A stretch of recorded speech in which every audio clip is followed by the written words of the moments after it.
Megan Rapinoe may be one of the best soccer players in the world, but she's also known for something else, fighting for equal pay for women. In a new documentary on HBOMax called LFG, Rapinoe and her teammates on the U.S. women's soccer team give an inside account on their ongoing fight for equal pay. This story's the same everywhere. Women get paid less to do the same job. Rapinoe's public candor has been evidently painful for her, but has also become a model for how women can embrace salary transparency as a way to fight the systemic bias that leads to unequal pay. Closing the gender wage gap isn't as simple as negotiating your salary or advocating for yourself at work. The problem is systemic, so systemic that it affects women who are sports stars to women who work in corporate America.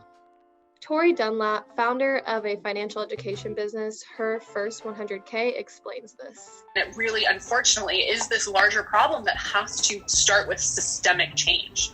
It's not something that individuals can magically fix. It's something that, entire workplaces need to do in order to combat. I can talk about how to negotiate your salary. I can teach women how to do that, and I do that. But I fully acknowledge that that is a very small piece of this larger puzzle. But there are still ways women can create change in their lives in smaller yet meaningful ways. Jocelyn Fry, a senior fellow at the Center for American Progress who focuses on a wide range of women's issues, says the U.S. women's soccer team's fight for equal pay reveals the depth and breadth of the problem. It's important when high-profile figures like the U.S. women's soccer team stands up and speaks out. That's why Megan Rapinoe has been so important, and her colleagues and other members of the soccer team, because they are exemplary, extraordinary athletes who ought to be paid fairly. Mandy Woodruff Santos, a personal finance expert and co-host of the podcast Brown Ambition, says many women are embracing radical transparency about their salaries and financial goals as a way to raise awareness, forge connections, and get themselves that raise. I think change starts with the systems in place that allow companies to pay women unfairly and unequitably to men, and especially women of color. So as women who need to work today and earn a living for our families, we don't have time to wait for companies to catch up to us. So there are some things we can do. Here are a few tips. Number one is to really understand your value. And this comes from doing research. You can ask colleagues, ask peers, ask mentors. Number two is you have to sort of unlearn some of the programmed behaviors that society has ingrained in us since we were little girls. The tendency for us to raise a hand to volunteer, to not ask for money in exchange for services, because it feels good to do things, in exchange for just a note of gratitude. But if you're not feeling a little hint of panic or a little bit uncomfortable, then chances are, you're not asking for what you're truly worth.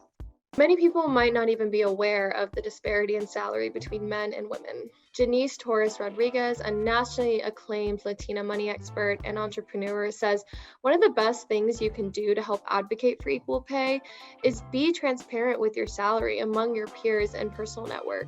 Yeah, I think it's important to just normalize the discussion around money, especially in your circle of friends, right? It makes so many people uncomfortable asking, well, how much do you make? What do you do? What education do you have? How did you get to where you are in your career? All of those things need to be talked about, because that's what's going to open up people's eyes to what is happening around them. You have to know the baseline. You have to know what is possible. And the only way that happens is by having discussions with people in your peer group, with your mentors, with people who are your professional colleagues. That's how things change. We really just have to open up the dialogue. Mandy says there comes a point where you have to identify your challenges, strive to overcome them, and succeed in spite of them. Knowing your value and establishing boundaries both play critical roles in achieving that mindset. When you talk about being an employee in today's world and working for a company, look back a year ago. There were a lot of companies making a lot of promises at a very convenient time for them about gender pay equality, about diversity and inclusion. And I would say as employees, I understand why you wouldn't want to stick your neck out and be the person in the town hall meeting at work to ask your CEO or ask your human resource officer, hey, did you do anything about that? Remember last summer when you said how important these things were? What have you actually done? But when we have found, or I have found, when employees actually ask their managers and they hold them accountable, even just verbally, that continues to put pressure on them because they know this is going to come up again. And this squeaky wheel is going to cause another squeaky wheel. So I really encourage you to realize that you have a voice, whether you're entry level or a senior manager, your voice matters to your employer, and it's important for you to speak up and hold them accountable within reason. I'm Alex Gailey, a personal finance reporter at NextAdvisor. Check out the link in our bio to learn more about the gender wage gap.